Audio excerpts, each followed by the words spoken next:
Tugas mata kuliah Apresiasi Seni Sastra SD. Apresiasi Seni Sastra. Hakikat apresiasi sastra. Kata apresiasi berasal dari bahasa Inggris appreciation yang berarti penghargaan, penilaian, atau pengertian.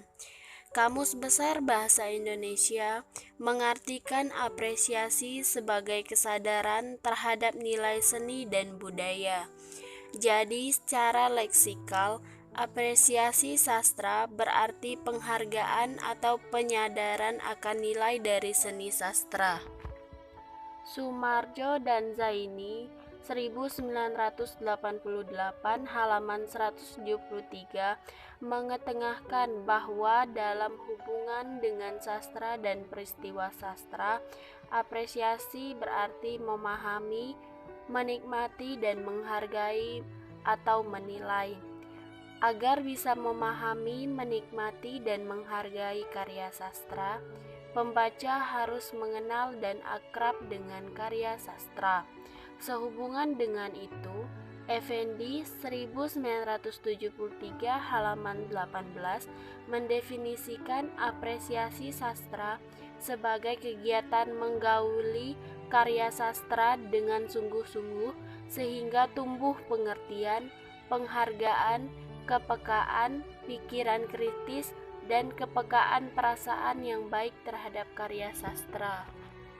Pengertian-pengertian di atas memberi kita gambaran bahwa apresiasi sastra merupakan rangkaian kegiatan menghargai karya sastra yang meliputi gauli karya sastra, memahami karya sastra, menikmati karya sastra, dan menilai karya sastra.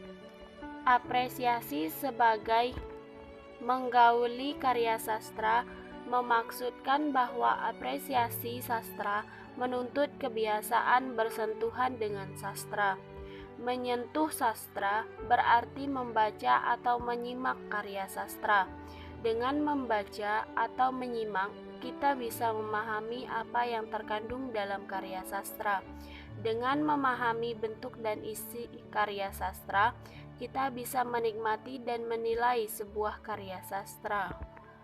Minat dan kebiasaan membaca, reading habit, sastra dan menyimak pembacaan atau penginformasi sastra merupakan syarat fundamental dalam apresiasi sastra.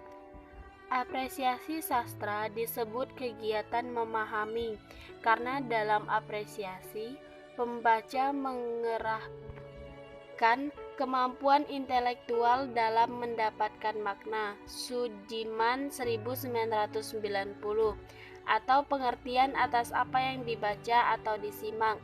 Menurut Paradopo 2002 halaman 38, memahami karya sastra dilakukan dengan menginterpretasi, menganalisis dan mengevaluasi karya sastra.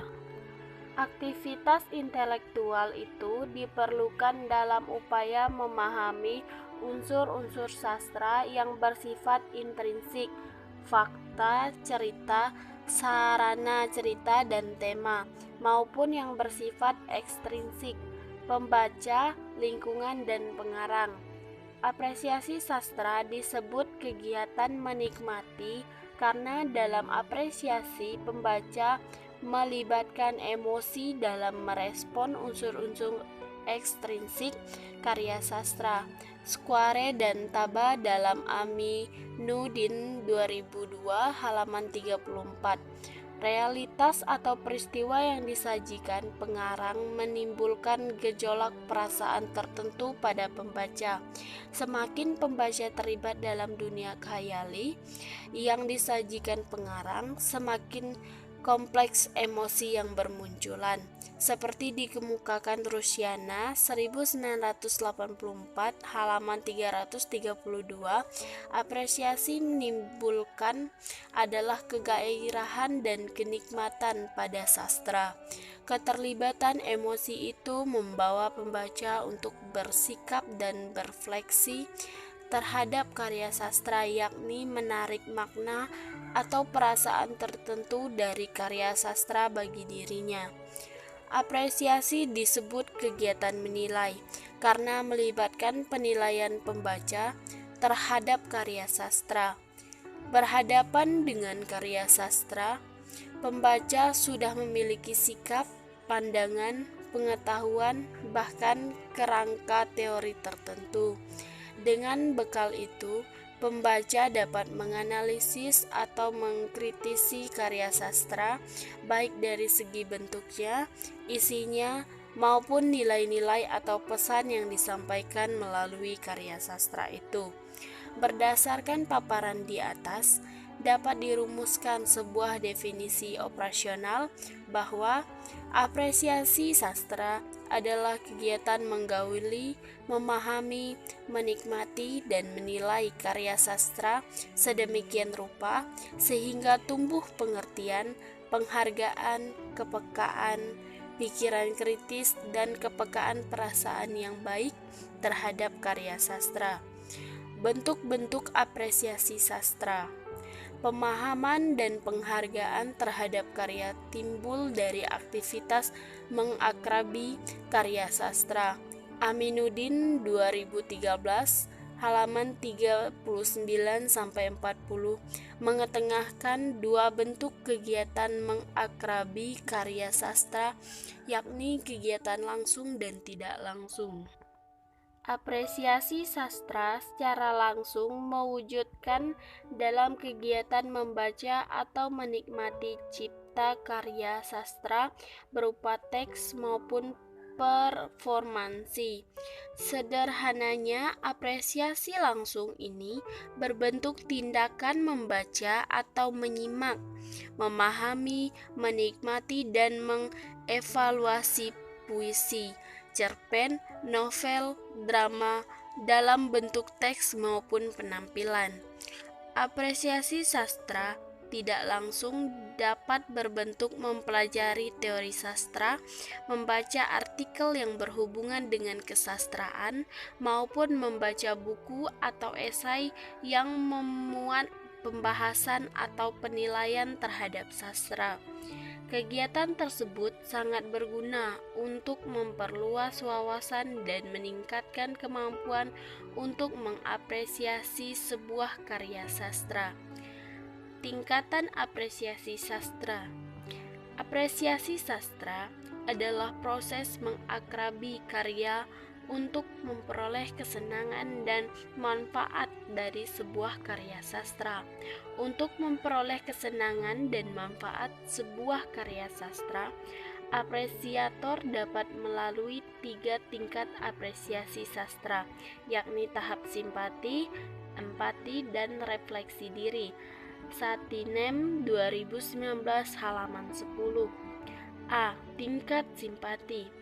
Tingkat simpati adalah tingkatan apresiasi di mana seseorang merasa tertarik terhadap karya sastra dan berkeinginan untuk membaca atau menyimak karya sastra tersebut.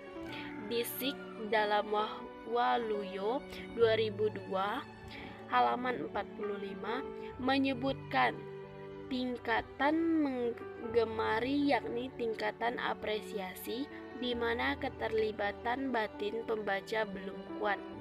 B. Tingkat empati. Tingkat empati adalah tingkat apresiasi di mana pembaca mulai bisa mengikuti, merasakan, dan terlibat dalam isi dalam karya. Disik dalam Waluyo 2002 halaman 45 menyebutkan tingkat menikmati yakni tingkatan apresiasi di mana keterlibatan batin pembaca terhadap suatu karya sastra sudah semakin mendalam. Pada tingkatan empati, pembaca akan ikut senang, sedih, terharu, bahagia, dan sebagainya. Ketika membaca karya sastra, pembaca menikmati karya sastra karena merasakan karya sastra dapat menghibur dan bermanfaat bagi dirinya. Dengan kata lain, Empati merupakan tingkatan apresiasi yang didominasi oleh penguatan emosi. Pembaca seolah berada dalam pengalaman yang diceritakan pengarang. Ia dapat merasakan kesenangan, kegembiraan, dan sebagainya seperti dilukiskan pengarang. Dengan imajinasinya, pembaca dapat menangkap dan membayangkan kejadian-kejadian yang terdapat dalam karya sastra. C. Tingkat refleksi. Tingkat refleksi adalah tingkatan apresiasi di mana pembaca tidak hanya tertarik atau dalam kata lain simpatik atau turut merasakan isi karya sastra, empatik saja, tetapi juga dapat berefleksi diri terhadap nilai-nilai yang terkandung dalam karya sastra. Disik dalam Waluyo 2002 halaman 45 menyebutnya tingkat mereaksi, yakni tingkat apresiasi di mana pembaca mampu menafsirkan isi karya sastra dan mampu menilai baik buruknya sebuah karya sastra. Tingkat refleksi adalah tingkatan di mana pembaca mulai menyadari bahwa sastra bukan sekedar permainan bahasa atau bunyi bahasa. Sastra ternyata menyediakan sesuatu yang dapat diambil manfaatnya. Dari sastra, pembaca menentukan nilai-nilai hidup tanpa merasa digurui atau diceramahi. Kedalaman refleksi atau kualitas reaksi pembaca terhadap karya sastra ditentukan oleh kedalaman pengetahuan sastra dan kedalaman penghayatan terhadap karya sastra.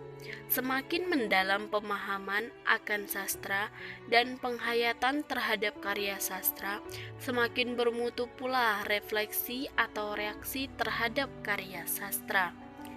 Dalam tahap refleksi ini, kemampuan intelektual pembaca bekerja lebih giat karena pembaca tidak hanya puas memperoleh kenikmatan dan menentukan pengalaman, tetapi juga ia ingin tahu mengapa karya tersebut memberinya kenikmatan. Ia berusaha mengungkap hal-hal yang ada di balik karya sastra. Ia menelaah unsur-unsur pembentuknya, berusaha mengetahui kaidah-kaidah pembentukan karya sastra, unsur-unsur cipta sastra, dan dengan pengetahuan itu, ia juga dapat menilai kualitas sebuah karya sastra. Pendekatan apresiasi sastra. Pendekatan apresiasi sastra memaksudkan prinsip-prinsip dasar atau kerangka atau landasan teori yang digunakan dalam proses mengapresiasi karya sastra. Aminuddin 2013 halaman 40 menyebutkan beberapa pendekatan dalam proses apresiasi sastra, yakni pendekatan parakrasis, pendekatan emotif, pendekatan analitis, pendekatan historis, pendekatan sosiopsikologis, dan pendekatan didaktis. Namun di sini kita hanya akan membahas 3 pendekatan yang akan digunakan dalam praktik apresiasi sastra. Yang pertama, pendekatan parakrasis. Pendekatan parafrasis adalah pendekatan apresiasi dengan cara mengungkapkan kembali gagasan yang disampaikan pengarang dengan kata-kata atau kalimat yang berbeda dengan kata-kata dan kalimat yang digunakan pengarangnya. Tujuannya adalah untuk menyederhanakan pemakaian kata atau kalimat seorang pengarang sehingga pembaca lebih mudah memahami kandungan makna yang terdapat dalam sebuah karya sastra. Pendekatan ini berlandas pada pandangan yakni A. Gagasan yang sama dapat disampaikan lewat bentuk yang berbeda. B. Simbol-simbol yang bersifat konotatif dalam suatu karya sastra dapat diganti dengan lambang atau bentuk lain yang tidak mengandung ketaksaan makna. C. Kalimat-kalimat atau baris dalam sebuah cipta sastra mengalami pelepasan atau dikembalikan kepada bentuk aslinya. D. Pengubahan suatu cipta sastra yang semula simbolik dan eliptis menjadi suatu bentuk kebahasaan yang tidak konotatif akan mempermudah pembaca memahami kandungan makna dalam sebuah bacaan. E. Pengungkapan kembali suatu gagasan yang sama dengan menggunakan media atau bentuk yang tidak sama oleh seorang pembaca akan mempertajam pemahaman gagasan yang diperoleh pembaca itu sendiri. Yang kedua, pendekatan emotif. Pendekatan emotif adalah pendekatan yang berusaha menemukan unsur-unsur yang mengajuk emosi atau perasaan pembaca. Pendekatan ini didasarkan pada pandangan bahwa sastra adalah bagian dari seni yang memberikan hiburan, kesenangan, atau dapat dinikmati. Dengan menerapkan pendekatan ini, pembaca diharapkan dapat menemukan unsur-unsur keindahan maupun emosi-emosi yang terdapat bentuk penyajian, pengalaman dalam karya sastra. Isi karya sastra maupun gagasan-gagasan yang dikemukakan dalam karya sastra. Dalam pelaksanaan pendekatan motif, pembaca akan dihadapkan pada pertanyaan seperti: adakah unsur-unsur keindahan dalam karya sastra yang dibaca? Bagaimana cara pengarang menampilkan keindahan itu? Bagaimana pembaca dapat menentukan keindahan itu dan berapa banyak keindahan yang ditemukan, dan lain-lain. Keindahan dalam karya sastra bisa ditemukan pada peristiwa yang disajikan, pola penyajian peristiwa, gaya bahasa, citraan, paduan bunyi, latar, tokoh dan perwatakan, serta unsur-unsur sastra lainnya. Yang ketiga, pendekatan analitis. Pendekatan analitis adalah pendekatan apresiasi sastra dengan cara memahami gagasan, cara pengarang menampilkan gagasan atau mengimajinasikan ide-idenya, sikap pengarang dalam menampilkan gagasan-gagasannya, elemen intrinsik dan mekanisme hubungan dari setiap elemen intrinsik itu, sehingga mampu membangun adanya keselarasan dan kesatuan dalam rangka membangun totalitas bentuk maupun totalitas maknanya. Pendekatan analitis dalam apresiasi sastra didasari oleh pandangan bahwa 1. Karya sastra terbentuk atas elemen-elemen tertentu. 2. Setiap elemen dalam karya sastra memiliki fungsi tertentu dan senantiasa memiliki hubungan antara yang satu dengan yang lainnya, meskipun karakteristik masing-masing berbeda. 3. Karena setiap elemen memiliki karakteristik, maka antara elemen yang satu dengan elemen yang lain dapat dibahas secara terpisah, maupun pada akhirnya setiap elemen itu harus disikapi sebagai sebuah kesatuan.